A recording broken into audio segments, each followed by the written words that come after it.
नमस्कार मित्रांनो, स्वागत आहे आपल्या चॅनलमध्ये। आज आपण प्रवास करणार आहोत भक्तिमय प्रवासाला। धुळेपासून जगन्नाथपुरी आणि या प्रवासाचा आज आपला पहिला दिवस असणार आहे। धुळेपासून शेगाव, नागपूर आणि देवरी डोंगरगड इथे आपलं पहिलं दर्शन होणार आहे, ते म्हणजे छत्तीसगड मधलं बमलेश्वरी मंदिर। धुळेपासून टोटल 750 ते 800 किलोमीटरचा हा आपला पहिला टप्पा असणार आहे, महाराष्ट्र ते छत्तीसगड। आणि या प्रवासाला जी सुरुवात होणार आहे आपली धुळेपासून पहाटे 4 वाजता। आता बरोबर पहाटेचे 4 वाजलेत आणि धुळे बस स्टँडचा परिसर बघा तुम्ही, इथे प्रवासी वगैरे बसलेले आहेत, बस वगैरे मस्तपैकी सजवलेली आहे। या एपिसोडचा पहिला दिवस असणार आहे श्रावण मासानिमित्त चालली लालपरी पावन जगन्नाथपुरी। या एपिसोडचा आजचा पहिला दिवस। तुम्हाला स्क्रीनवर वगैरे पोस्टर दिसत असेल। पहिल्या दिवशी आपण कुठे जाणार आहोत, कोणकोणत्या ठिकाणी भेट देणार आहोत, त्याच्यामध्ये टोटल 6 दिवसांचा कालावधी असणार आहे या यात्रेसाठी। त्याच्यानंतर तुम्हाला 6 दिवसाची टोटल ट्रिप दाखवणार आहे, कशा पद्धतीने ही ट्रिप पूर्ण केली जाते। आणि या मार्गावर आपली जी बस सजवली आहे ना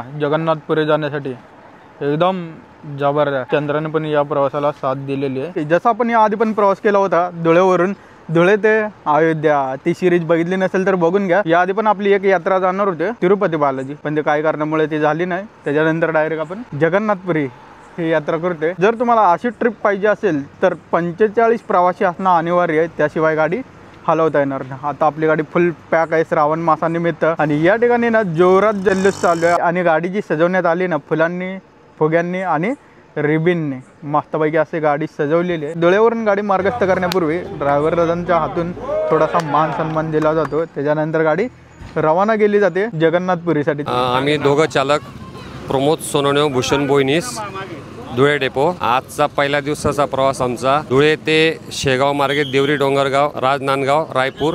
पहिल्या दिवशी साधारणतः 750 ते 800 किलोमीटरचा प्रवास होणार आहे। आणि श्रावण मास याचं औचित्य साधून सर्व साहेब लोकांच्या उपस्थितीमध्ये आजचा जो सोहळा पार पडला तो सर्वांसाठी सुखकारक आनंदमय राहणार आहे।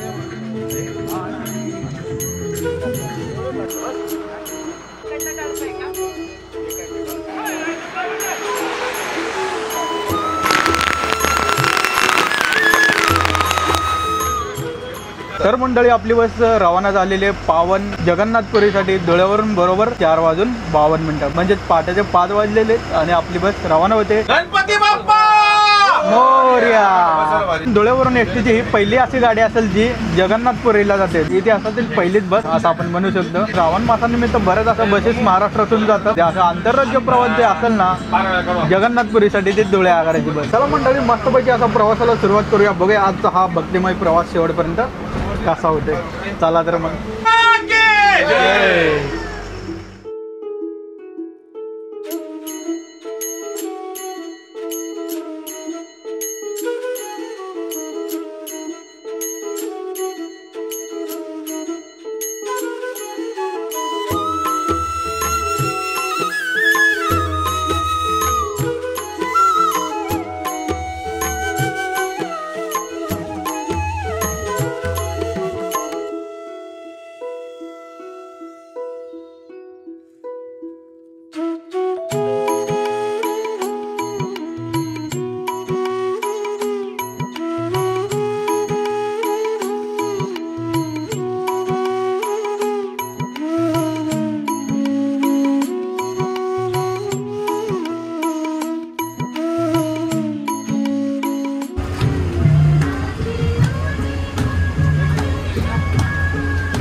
परत एकदा जय जगन्नाथ। आता इथून आपण निघाल्यानंतर नाश्ता मायामध्ये सर्वांनी आणलाच असेल, जेवण पण आहे। नाश्ता गाडीत करू, जेवणासाठी कुठेतरी खाली उतरू, जेणेकरून आपला वेळ वाचेल, बरोबर। कारण की आज आपल्याला 800 किलोमीटर जायचं आहे देवरीपर्यंत।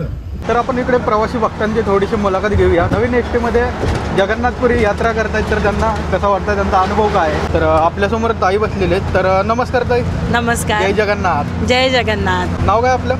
मी मेघा गाळणकर वर्तक। आम्ही 7 जण आलो आहे ट्रिपमध्ये। माझे आई वडील, बहीण, माझे मिस्टर, मुलगी आणि मुलगा आणि मी. तर खूप छान अनुभव आहे. हार्डली मी अगदी 5 मिनिटात ठरवलंय तर की जगन्नाथपुरी यात्रेला जायचं. त्या भावाकडनं मला कळलं की जगन्नाथपुरीची MSRTCने ट्रिप अरेंज केली आहे. अच्छा. तर लगेच आम्ही 5 मिनिटात निर्णय घेतला आणि सगळ्यांनी आम्ही हे ठरवलं. खूप छान. सकाळी आम्ही आज धुळ्याहून पहाटे 4 वाजेला बसलोय. खूप छान अनुभव आहे. एन्जॉय करत जातोय. जय जगन्नाथ. जय जगन्नाथ. नमस्कार दादा. नमस्कार. काय नाव आपलं? मी प्रकाश पाटील. अच्छा. कुठून आपण? मी नंदुरबारला असतो. आम्ही धुळ्याहून आज निघालेलो आहे जगन्नाथपुरीसाठी. खूप छान अरेंजमेंट केलेली आहे. आमचे सुरेश दादा समन्वयक आहेत. फार छान स्वागत केलं आमचं. सकाळी सकाळी आगार प्रमुखांनी, देवरे साहेबांनी स्वागत केलं आहे आमचं. आणि आता आम्ही खूप मजा करत जातो आहे. एस टी आमची बघू शकता तुम्ही की लालपरी खूप सजवलेली आहे फुग्यांनी, तिरंग्यानी. आणि सकाळी आमची गणपती बाप्पाची आरती पण झालेली आहे. आणि म्हणून आता आमचा हा शुभ प्रवास सुरू झालेला आहे. नाही, मी पहिल्यांदाच जगन्नाथपुरी जातो आहे. माझ्या गावातले बालमित्र आम्ही सोबत जातो आहे. नमस्कार काकू. जय जगन्नाथ. जय जगन्नाथ. काय नाव आपलं? शोभा सुरेश पाटील. कुठून आपण? बाळापूरून बसलो. एस टीची नवीन आपली बस जाते जगन्नाथपुरी. कसं वाटतंय तुम्हाला? एकदम आनंद झाला. या एस टी बद्दल तुम्हाला कसं कळलं? म्हणजे माझा मुलगा एस टीमध्ये ड्रायव्हर हां हां हां. आहे. तर साहेब लोकांकडून त्याला हे माहिती मिळाली तर ते म्हणे माझ्या आईला मी पाठवतो बुवा. म्हणून मग त्याने माझी बुकिंग केली. माझ्यासाठी मला पाठवलं. माझं नाव सुभाष जगन्नाथ काळणकर. अच्छा. कुठून आपण? मी धुळ्याहून बघतो. अतिशय आनंदात प्रवास चालला आहे आणि सुखद अनुभव आहे. आणि या बरोबर ज्या मुली आहेत त्या अतिशय एन्जॉय करतात आहे. माझ्या हरकाला एकदम आनंद वाटतोय. अतिशय म्हणजे सुखद प्रवास आहे. म्हणजे या आधी कधी आपण जगन्नाथला गेलाय का? नाही, या अगोदर हा तुमची पहिली ट्रिप? पहिली ट्रिप आहे. ते पण एस टीच्या माध्यमातून तुम्हाला हा योग आलेला आहे हो. जगन्नाथपुरी दर्शन घडवण्याचा. हो. माझं नाव जिभाऊ मखा धनगर. कुठून आपण? मी धुळ्याहून निघालो आहे. यात्रेचं मला माझ्या मित्रांकडनं माहिती मिळाली. हां त्यानुसार मी बसस्टँडला येऊन तपास केला. हां. त्यानंतर दुसऱ्या दिवशी मी गाडी बुक केली. शेवट झाल्यामुळे मलाही शेवटीच मिळालं आहे. प्रवास 4 वाजता सुरू झाला आहे. आनंदात आणि हसी खेळीच्या वातावरणात आतापर्यंत सगळा प्रवास झालेला आहे. परंतु ह्या गाडीत पुशबॅग असल्यामुळे तसं काहीही जाणवत नाही आहे. असाच प्रवास सगळ्यांचा सुखाचा व्हावं ही मी श्री जगन्नाथ महाराजांच्या चरणी प्रार्थना करतो. नमस्कार काका. जय जगन्नाथ. जय जगन्नाथ. काय नाव आपलं? चंद्रकांत कासार. कुठून आपण? सोनगीर, जिल्हा धुळे. म्हणजे तुम्हाला कसं वाटतं आता तुम्ही एस टी बसनं चक्क प्रवास करताय? आता पंढरपूर वगैरे गेलेले आहे एस टीने. हां, हां. आज पहिला दिवस आहे, त्याच्यानंतर कळलं आता काय आहे. तुम्ही फॅमिली सोबत आलाय का? हो हो. अच्छा. एकूण आम्ही 7 लोक आहे या गाडीमध्ये. अच्छा. त्याच्या पूर्वी पहिले ते इथं जाऊन आले होते अयोध्या वगैरे. हो अयोध्या. हां, त्यामुळे त्यांना अनुभव चांगला वाटल्यामुळे ते मला सांगे बुवा तू चाल बुवा आमच्याबरोबर जगन्नाथपुरी. हां हां. हां, चांगलं आहे बुवा. धन्यवाद काका छोटीशी माहिती शेअर केल्याबद्दल.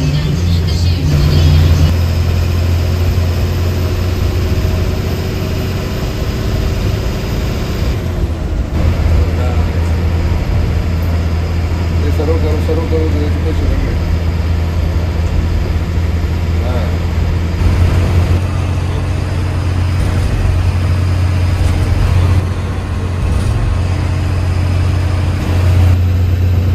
तुम्ही पाहिजे ना व्हिडिओ कॉल करून नाश्ता करून घे ना. वरी नाही व्हिडिओ कॉल करून नाश्ता करून घे. आपल्याला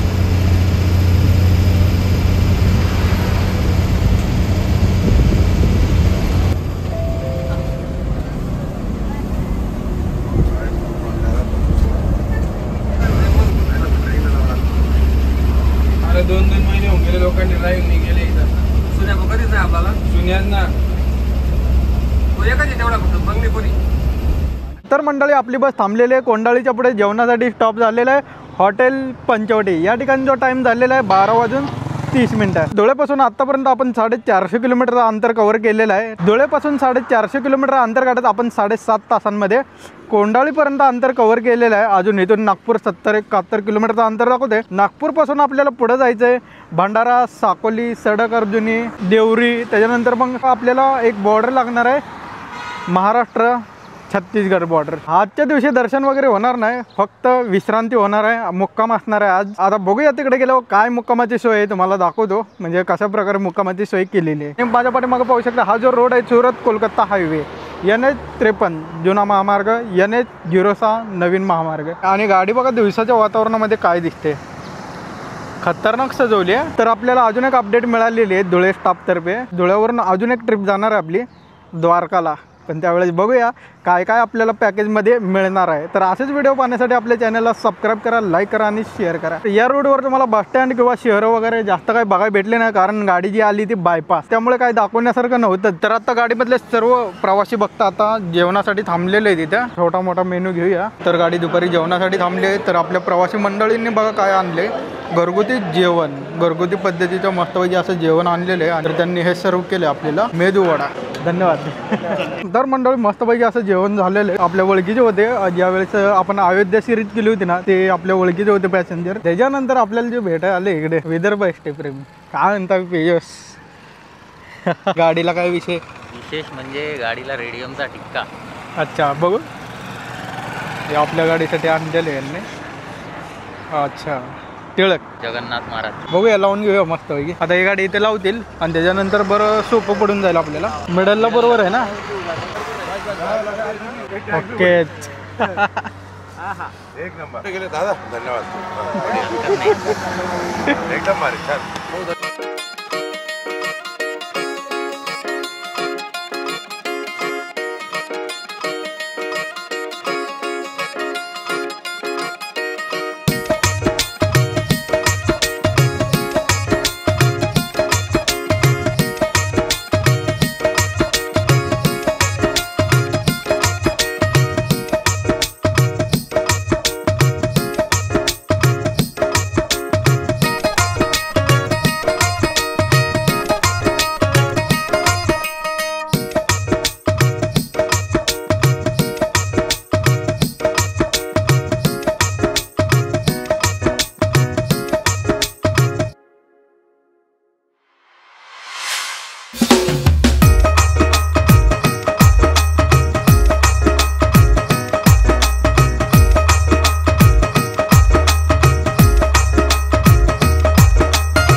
तर मंडळी आत्ता बस आली आपली साकोली बस स्टँडला, कारण या ठिकाणी डिझेल भरायचं काम चालू आहे. आणि या ठिकाणी जो टायमिंग झालेला आहे 4:21.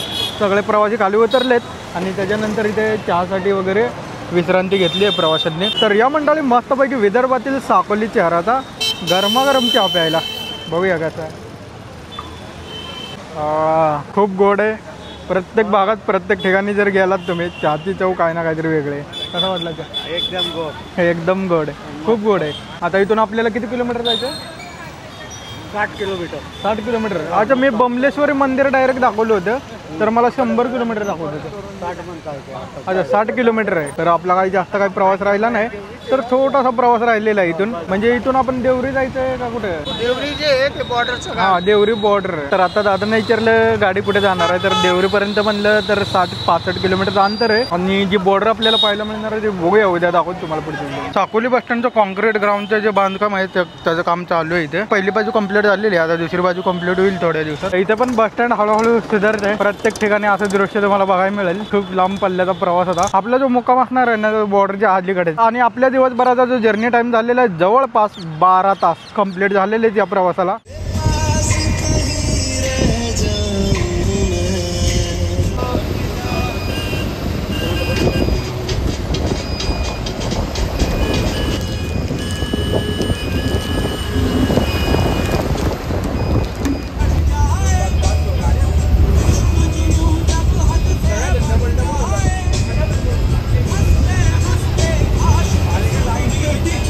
सर्वात महत्वाचं, आता आपण मुक्कामाला पोहोचणार आहोत 5 मिनिटात. मुक्कामाला बहुतेक एका रूम मध्ये 3 लोक असतील. 2 लोक बेडवर, एक एक्स्ट्रा बेड राहील. एक्स्ट्रा बेड कोण काय आपलं ठरवायचं.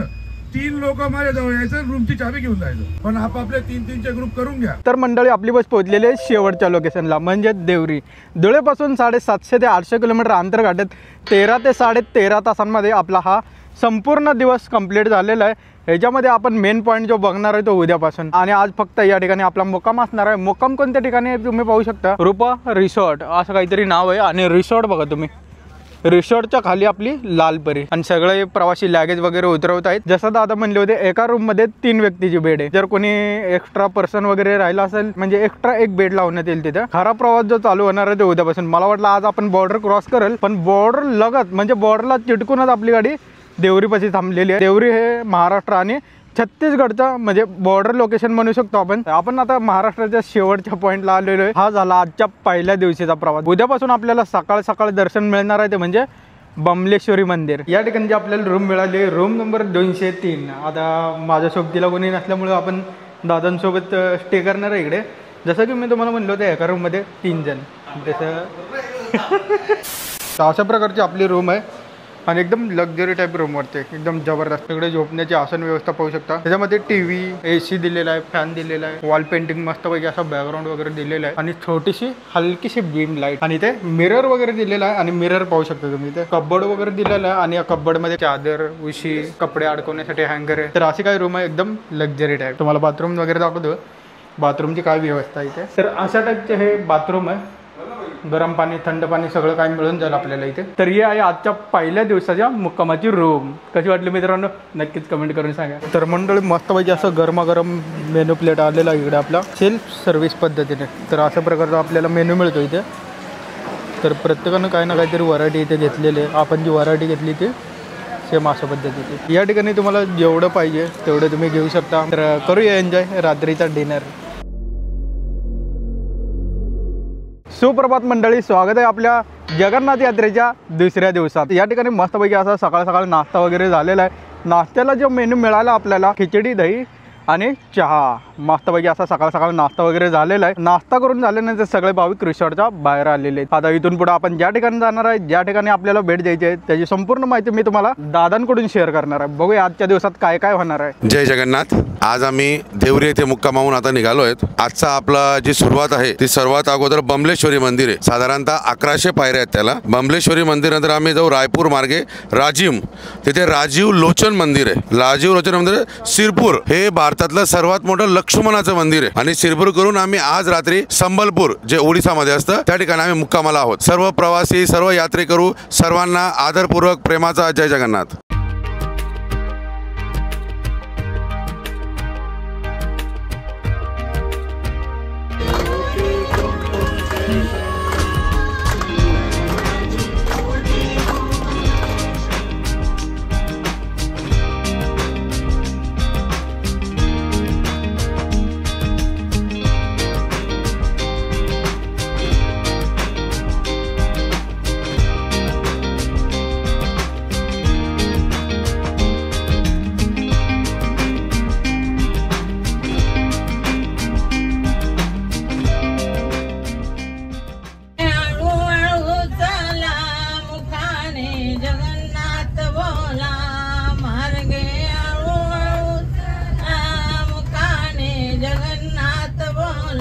आपण ज्या ठिकाणी मुक्कामाला होतो तिथून डोंगरगडचं जे अंतर आहे 40 ते 45 किलोमीटर. आता आपण फायनली डोंगरगडला पोहोचलेलो आहे, आणि इथंच आपलं जगन्नाथ यात्रेचं पहिलं लोकेशन ते म्हणजे बमलेश्वरी मंदिर. आता बघूया हे मंदिर कसं आहे ते. तर इथे आपली गाडी लावलेली आहे पार्किंग स्लॉटमध्ये, आणि पाठीमागं बघू शकता भाई साहब मोठे मोठे डोंगर आहेत, मोठे मोठे दगड आहेत, त्याच्यामधून झाडं झुडपं आलेले आहेत. म्हणजे राज्य चेंज झालं तर निसर्ग चेंज होतो. म्हणजे निसर्ग म्हणजे कसं, बऱ्याच गोष्टी अशा बघण्यासारख्या असतात ज्या आपल्या राज्यात नसतात. भाषा, वेशभूषा, निसर्ग, बरंच काय. डोंगर म्हणजे पर्वत आणि गड म्हणजे किल्ला, त्यामुळे डोंगरगड म्हणजे पर्वतावरील किल्ला.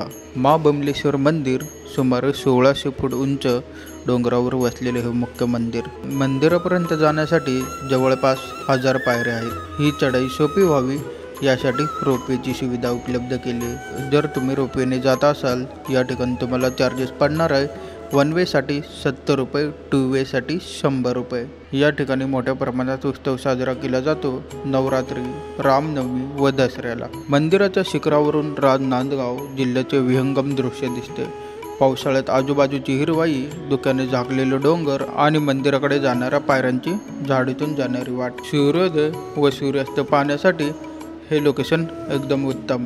बमलेश्वरी देवी ही शक्ती स्वरूपा मानली जाते, ज्या पार्वती मातेच्या रूपांपैकी एक आहे. येथे भक्त नारळ, लाल चुनरी व फुलांची पूजा करतात. जय माता दी.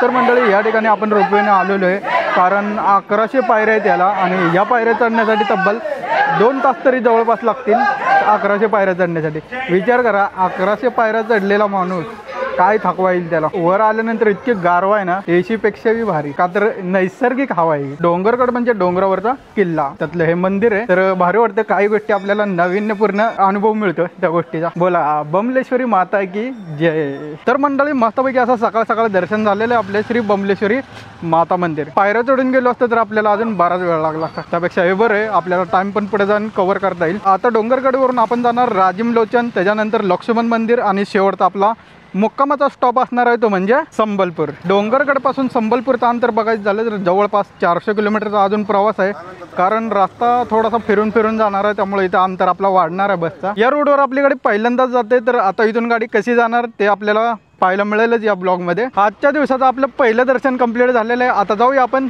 दुसऱ्या दर्शनासाठी. बघूया आता.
तर मंडळी, डोंगरगडपासून जवळपास 150 किलोमीटर अंतर गाठत 4 तासांमध्ये आपली बस पोहोचलेली आहे राजिममध्ये. इथे आपण दुसऱ्या देवस्थानांना भेट देतोय, ते म्हणजे राजू लोचन मंदिर. डोंगरगडपासून आपली बस जी आलेली आहे ते डायरेक्ट NS6ला जॉईन झाली, ती डायरेक्ट रायपूर, त्याच्यानंतर राजिम. तर इथे पोहोचता 3 वाजलेले आहेत. राजिममध्ये टेम्परेचर बघायचं झालं तर 34 ते 35 डिग्री सेल्सिअस तापमान आहे आणि त्याच्यामध्ये थोडंसं दमट वातावरण आहे. रायपूरला जसं आम्ही एंट्री मारली होती ना, थोडंसं आम्हाला दमट वातावरण लागलं, कारण आसपासचा जो नजारा होता ना एकदम हिरवगार, त्यामध्ये तलाव, नदी आणि बरेच असे हिरवगार झाडी झुडपं होते, त्यामुळे थोडंसं दमट वातावरण लागले. तर या ठिकाणी आपली बस पार्किंगला लावलेली आहे. आता सर्व प्रवासी दर्शनासाठी गेलेले आहेत. या यात्रेचा हा दुसरा पॉईंट आहे राजू लोचन मंदिर. आपण पण आता दर्शन घेऊया मस्तपैकी असा. छत्तीसगडच्या गारियाबंद जिल्ह्यातील एक पवित्र तीर्थक्षेत्र, ज्याला छत्तीसगडचं प्रयाग असंही म्हटलं जातं.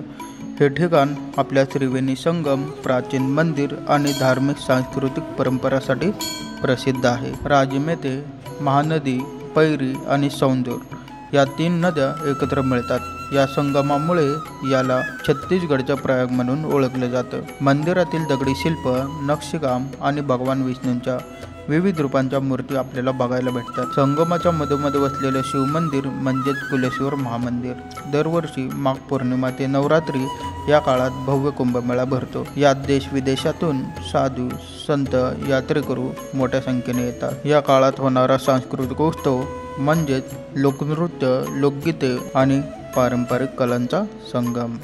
रजममध्ये मस्तपैकी लोचन मंदिरचं दर्शन वगैरे झालेलं आहे. आत्ता आपण या यात्रेच्या तिसऱ्या पॉईंटला भेट देणार आहोत, ते म्हणजे लक्ष्मण मंदिर. त्याच्यानंतर आपला शेवटचा स्टॉप असणार आहे जिथे आपण स्टे करणार आहे संबलपूर. राजमपासून संबलपूरचं अंतर बघायचं झालं तर 260 किलोमीटर. संबलपूर पोचता पोचता रात्र होऊन जाईल. पण संबलपूर पोहोचण्याच्या आधी आपल्याला अजून एक बॉर्डर पाहायला मिळणार आहे, ते म्हणजे छत्तीसगडचे ओडिसा. या यात्रेमध्ये टोटल 3 स्टेट येतात. एक म्हणजे आपला महाराष्ट्र, त्याच्यानंतर छत्तीसगड आणि लास्ट ओडिसा.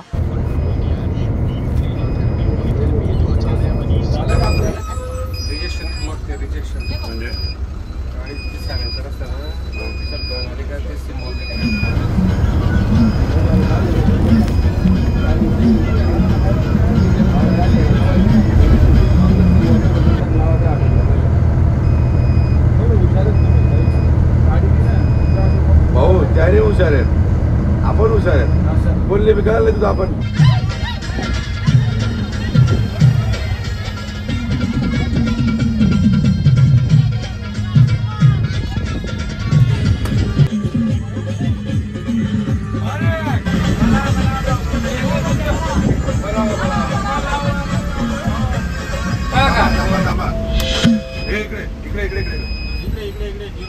राजमपासून जवळपास 70 किलोमीटर अंतर्गतात आपण पोहोचलेलो आहे लक्ष्मण मंदिर शिरपूर. या यात्रेतला आपला तिसरा पॉइंट. हे लक्ष्मण मंदिर छत्तीसगड राज्यातील महासमुंद जिल्ह्यातील शिरपूर येथे आहे. इतिहासातील अनेक विनाशकारी आपत्तींचा सामना करून आजही अभिमानाने उभे असलेले हे मंदिर भारतातील लाल विटांनी बांधलेले पहिले मंदिर मानले जाते. छत्तीसगडमधील हे मंदिर नारीच्या मौन प्रेमाचे साक्षीदार म्हणून ओळखले जाते. इसवी सन 525 ते 540 या काळात लक्ष्मण मंदिराची उभारणी झाली. त्या काळी श्रीपूर म्हणजे आजचे शिरपूर येथे शैवपंथी सोमवंशी राजाचा कारभार होता. त्यातील एक प्रमुख राजा होता हर्षगुप्त. राजा हर्षगुप्त यांच्या पत्नी राणी वाष्टादेवी या वैष्णवपंथी. राजा हर्षगुप्त यांच्या निधनानंतर राणीने त्यांच्या स्मृतीत हे मंदिर बांधले. म्हणून लक्ष्मण मंदिर फक्त एक हिंदू मंदिर नसून पत्नीच्या निरागस आणि निशब्द प्रेमाचे प्रतीक आहे. परंतु एक राणीचा आपल्या राजावर असलेला निशब्द निष्कलंक प्रेमाचा खरा साक्षीदार म्हणजेच शिरपूरचं लक्ष्मण मंदिर. तर मंडळी, तुम्हाला कसं वाटलं हा शिरपूर मधला लक्ष्मण मंदिर? आज मस्तपैकी असं तिन्ही पण पॉईंटला दर्शन आपलं झालेलं आहे. पहिलं दर्शन झालं बमलेश्वर माता मंदिर, त्याच्यानंतर लोचन मंदिर, आता आपल्या तिसऱ्या पॉईंटचं दर्शन पण झालेलं आहे. तर आजच्या दिवसात हे तिन्ही पण पॉईंट आपले कंप्लीट झालेले आहेत. आता टाइम टू टाइम आपला खरा प्रवास कंप्लीट होते आणि त्या रुटीन प्रमाणे आपले जे 6 दिवसाचे जे पॉईंट आहेत ते कव्हर होणार आहेत. आता आपण ज्या पॉईंटला उभा आहे शिरपूर, इथून संबलपूरचं जे अंतर आहे टोटल 230 किलोमीटर. तर आता संबलपूरला गेल्यावर बघूया तिथे राहण्याची काय व्यवस्था आहे आणि कशा प्रकारे व्यवस्था केली गेलेली आहे. जाऊया आता मस्तपैकी संबलपूर. थांबा थांबा थांबा, त्या आधी आपली गाडी जेवणासाठी थांबलेली आहे. सर्दी झलप असं काहीतरी गावात नाव आहे. हॉटेल CG म्हणजे Chhattisgarh 06 family dhaba and restaurant. आणि अशा प्रकारचं हे हॉटेल आहे आणि इथे चार्जिंग स्टेशनची पण व्यवस्था आहे. माझ्या पाठीमागे पाहू शकता हा जो हायवे तर हॉटेलला चिटकूनच आहे. NH06 म्हणजे सुरत ते कोलकाता हायवे. या ठिकाणी मस्तपैकी अशी आणि या ठिकाणी मस्तपैकी अशी बस आपली थांबलेली आहे. जेवणासाठी मस्तपैकी असा जो मेनू मागवला आपण, तर पाहू शकता बटाट्याची भाजी आहे, शेवभाजी काहीतरी वेगळंच दिलं आणि एक रोटी. तर दादांसोबत मस्तपैकी आपण इथे जेवतोय व्हेजिटेबल फूड. चला मंडळी, मस्तपैकी आता जेवण करून घेऊया, कारण आपल्याला पुढं 3-3.5 तासाचा प्रवास आहे संबलपूरपर्यंत.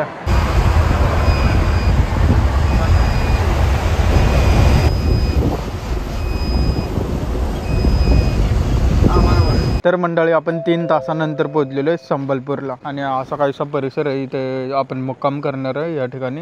या ठिकाणी आपली बस पार्क केलेली आहे आणि आता रात्रीचे वाजलेत 12:45. या गेस्ट हाऊसमध्ये आपली रूम नंबर आहे 211 आणि रूम पहा तुम्ही, मस्तपैकी अशी रूम भेटलेली आहे आपल्याला. त्याच्यामध्ये AC, fan, bed, cupboard, table, chair, charging करण्यासाठी पोर्ट पण दिलेलं आहे, कमोड टाईप बाथरूम दिलेलं आहे, वॉश बेसिन, शॉवर. तर या यात्रेच्या दुसऱ्या दिवशी असा कायसा मुक्काम आहे. तर मंडळी तुम्हाला कसा वाटला जगन्नाथ यात्रेचा पहिल्या दिवसाचा आणि दुसऱ्या दिवशीचा प्रवास नक्कीच कमेंट करून सांगा. चला मंडळी हा ब्लॉग आपण इथे एंड करूया आणि भेटूया जगन्नाथ यात्रेचा भाग दुसऱ्यामध्ये. तोपर्यंत आपल्या चॅनलला सबस्क्राईब करा, लाईक करा आणि शेअर करा. भेटूया पुढच्या ब्लॉगमध्ये लवकरच. चला बाय.